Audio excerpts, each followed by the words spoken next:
Nós vamos então ler aqui o livro de Romanos, capítulo 3, começando no 23.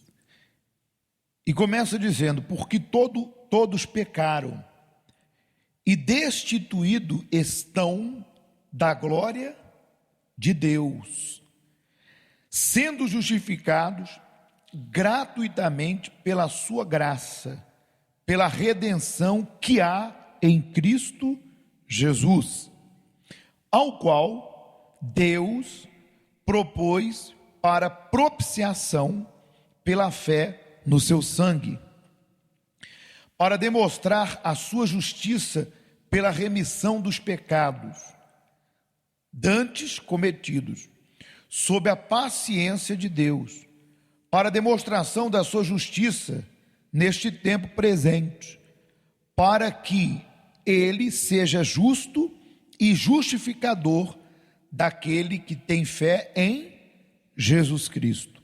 Ponto. Muito bem. Vamos meditar nessa palavra. Parece complexa, mas não é. Veja que o tema do vídeo que nós acompanhamos, ele é muito forte, porque fala da ira de Deus. Não é isso? Da ira. Muito se fala da ira de Deus e também do castigo de Deus. E aí você pergunta: Deus, ele se ira? Com certeza. Deus, ele vai castigar? Ou Deus reserva, podemos assim dizer, o castigo para algumas pessoas? Com certeza. Mas vamos entender como que isso acontece, porque senão dá a entender que o propósito de Deus é punir. Ele veio como o Deus para punir. Não. Pelo contrário, Deus é amor. Ele não veio para punir, ele veio para salvar. Quando a gente fala Deus, se referimos ao próprio Senhor Jesus Cristo, que veio porque Deus amou o mundo de tal maneira que deu o próprio Filho na cruz do Calvário, que foi castigado, levou o nosso castigo para que todo aquele que nele crê não pereça, mas tenha vida eterna. Então, Deus, o próprio Senhor Jesus não veio para castigar, tampouco para punir, mas ele veio para salvar. Então, onde é que está essa ira ou esse castigo que tanto se fala? Muito bem. Quando o ser humano, aqui diz, olha, porque todos pecaram e destituídos estão do quê? Do quê, gente? Da glória de Deus. Aqui está o castigo. Tem castigo pior que esse? A partir do momento que qualquer pessoa, ela decide, quer por ignorância, embora tenha consciência, quer conhecendo a palavra, ela decide viver, como nós acabamos de ver, no pecado, sem dúvida alguma, o castigo de Deus virá. E qual é? O castigo está aqui, ó. Destituídos de quê? Da glória de Deus. Pense, tem castigo pior que esse? Eu não tenho direito à salvação. Eu não posso contar com a providência de um Deus que é provedor. Eu não posso ter na minha vida o cumprimento do quê? Da promessa. Ou seja, imagine a qualidade de vida fora e dentro que eu terei, separado de Deus. Tem castigo pior que esse? Aí você diz: mas então por que Deus decide ficar separado de mim? Não é que Deus decidiu, é que Deus não tolera o pecado. Deus ama o pecador, mas Ele odeia o pecado. Então Deus não pode tolerar, aceitar, comungar, compartilhar da vida de uma pessoa que decide viver no pecado. A partir do momento que Deus é santo, a partir do momento que Ele é justiça, e eu decido viver no pecado, eu estou dando as costas para quem? Para Deus. Sem dúvida. O castigo virá. Eu não terei a salvação, estou destituído dessa graça, não terei direito à promessa. Deus não pode interferir na minha vida porque eu não entreguei a minha vida a Ele. Esse é em vida. Esse é um tipo de castigo em vida.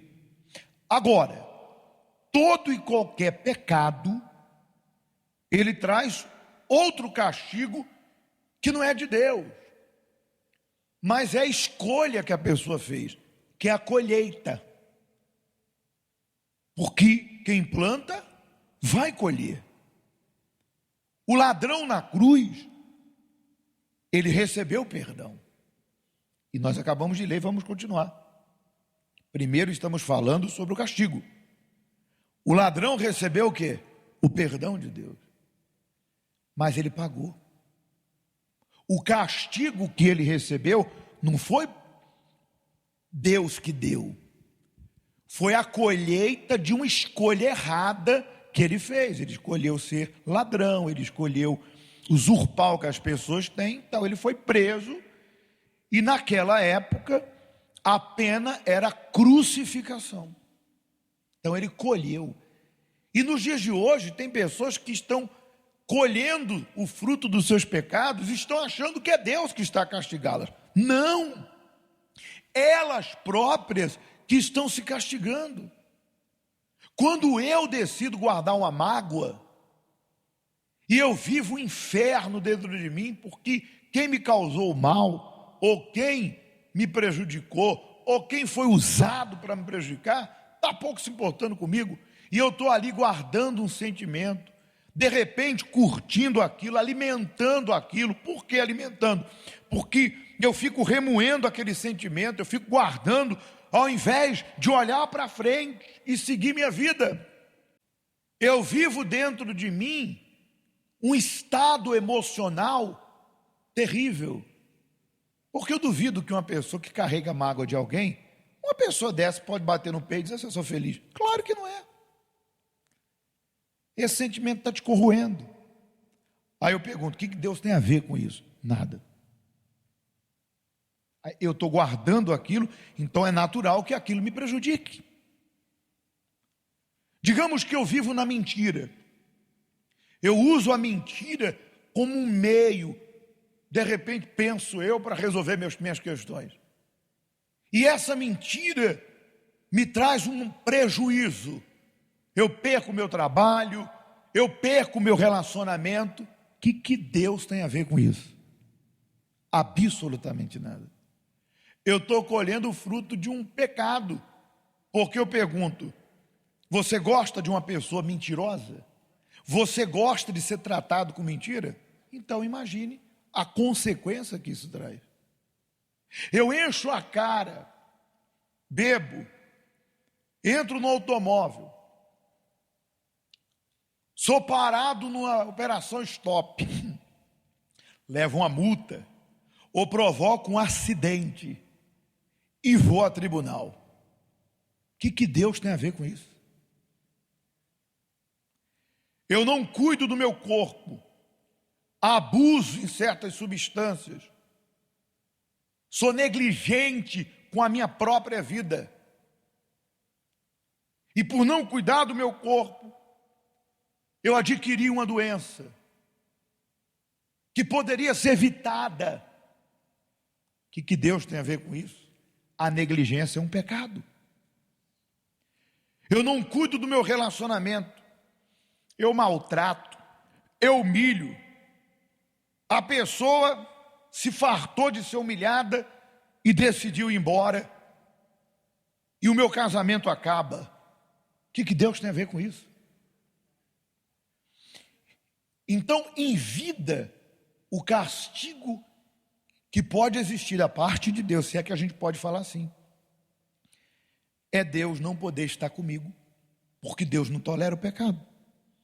E eu não ter direito à vida eterna, tampouco nenhum privilégio da vida com abundância que Ele prometeu. O outro castigo é a colheita dos meus erros, dos meus pecados, que vem com certeza. Agora, continuando, bem, vamos falar do terceiro castigo. Existe um castigo ainda maior, que está aqui, também em Romanos, que diz assim, ó, mas agora libertado do pecado e feitos servos de Deus, tende o vosso fruto para a santificação e por fim para a vida eterna. Porque o salário do pecado é a morte, mas o dom gratuito de Deus é a vida eterna, por Cristo Jesus nosso Senhor. O pior castigo vai vir se em vida eu continuar rejeitando a graça de Deus. Que graça? Quanto custa a salvação? Já foi pago, gente. Não é a tua obra que vai te salvar. Jesus já fez. Vamos chegar lá. Então, se eu rejeito a graça de Deus e escolho viver no pecado, aí vai vir um castigo muito pior. Porque hoje nós temos o Senhor Jesus Salvador. Mas em breve, diz Apocalipse 21, que estaremos diante, estaremos não, né? Aqueles que não aproveitarem a graça de Cristo e morrerem em pecado, lá em Apocalipse 21 diz que estes estarão diante do trono, diante do juiz. Para receber o quê? Absolvição? Para receber a sentença do maior castigo que um ser humano pode receber.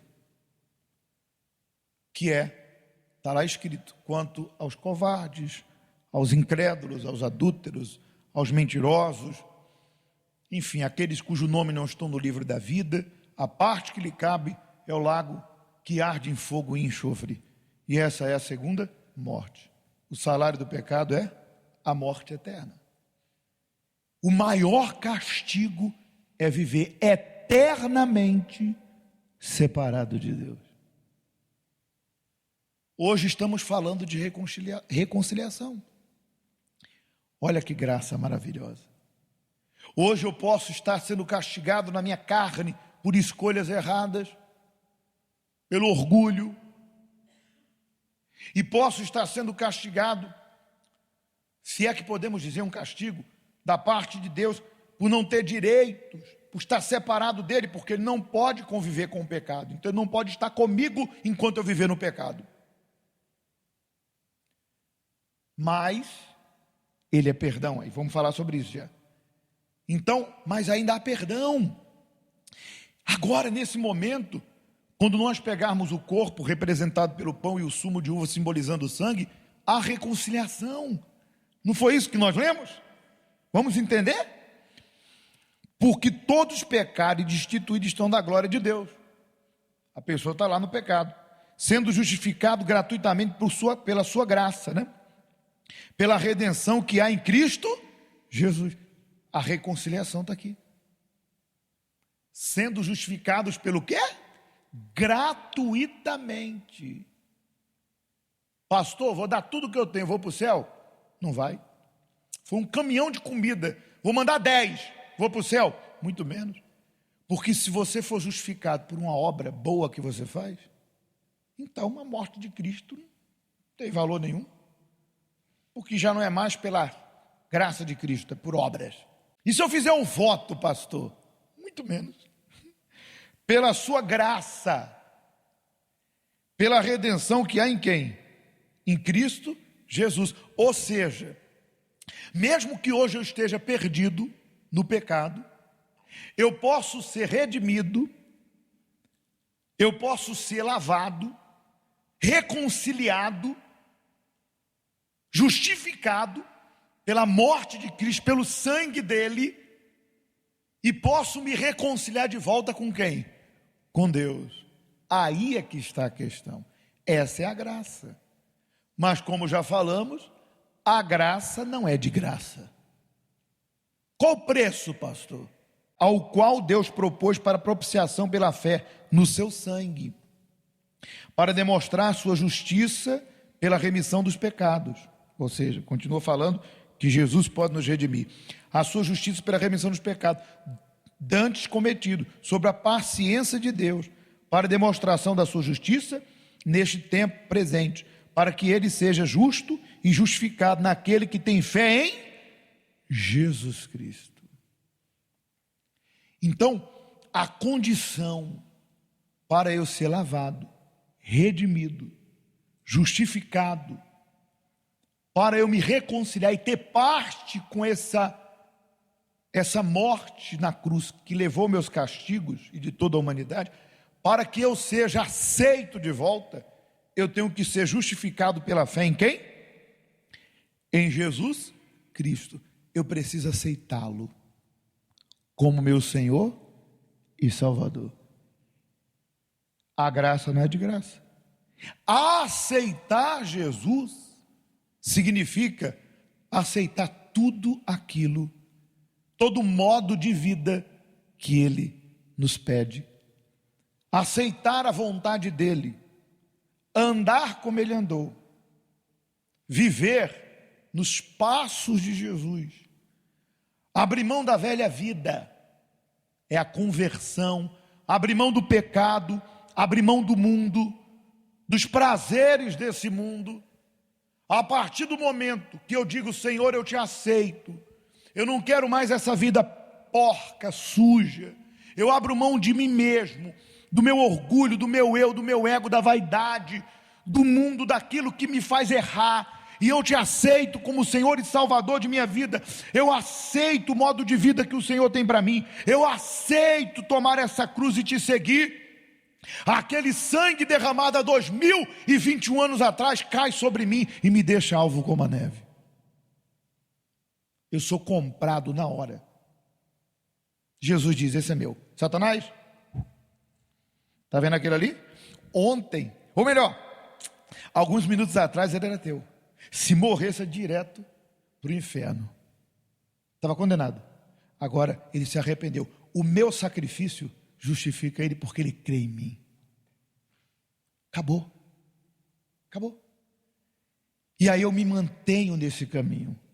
Para isso eu preciso do Espírito Santo, e o próprio Jesus já falou, eu irei para o Pai, mas não vos deixarei sozinhos, eu vos enviarei o Consolador, o Espírito da verdade, que vos ensinará e vos fará lembrar de tudo aquilo que eu vos tenho dito. Vai dar errado? Qual o bicho de 7 cabeças que é nisso? Sabe qual o bicho de 7 cabeças? É que o ser humano não quer dizer, eis-me aqui, gosta da oração, gosta da palavra, amo a igreja, gosta do pregador, gosta das músicas, mas não quer aceitar Jesus Cristo verdadeiramente como Senhor e Salvador de sua vida. Aí não tem jeito. Aí não tem jeito. Aí você me diz, pastor, como que eu faço para abandonar o pecado? É simples, abandone. Pronto. Tudo que você não alimentar vai morrer. Acabou. Quem você quer matar? Deus dentro de você ou a carne? Então pare de alimentar a carne, que ela morre. Alimente o espírito. Diga glória a Deus. Precisa de mais alguma coisa? Essa é a reconciliação, clara e transparente. Amém? Quem aceita ela? Se você aceita, nós vamos colocar Santa Ceia sobre o altar e você vai vir receber, e aí nós vamos ter comunhão, nós vamos relembrar de tudo aquilo a qual já foi feito. O caminho já está preparado. Você que aceita Jesus Cristo como o Senhor e Salvador da tua vida, venha e receba o cálice e o pão.